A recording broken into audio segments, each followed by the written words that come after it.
சக்தியும் வேலும் கார்ல வந்துகிட்டு இருக்காங்க.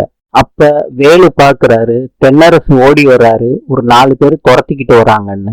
அப்ப காரை நிப்பாட்டி தென்னரச வேலு காப்பாத்துறாரு. அப்ப தென்னரசு சொல்றாரு, வட்டிய கேட்டா ஆளை வச்சு என்ன அடிக்கிறான் வேலு அப்படின்னு சொல்றாரு. அப்ப வேலு கேக்குறாரு, வட்டி காசை விடுறான்னு. அவங்களும் கொடுத்துடுறாங்க வட்டி காசை. சொல்றாங்க, நீங்க நல்லா இருக்க மாட்டீங்க, நாசமா போயிருவீங்க. தென்னரசு சொல்றாரு, சீ போடா, அடி வாங்கியும் உனக்கு புத்தி இல்லைன்னு சொல்றாரு. தென்னரச வழி அனுப்பி வச்சுட்டு வேலு சக்தியை கூட்டிக்கிட்டு திருப்பியும் கார்ல போறாரு. வேலு பண்ணது சக்திக்கு கொஞ்சம் கூட பிடிக்கல. அதனால காரை நிப்பாட்ட சொல்றாங்க.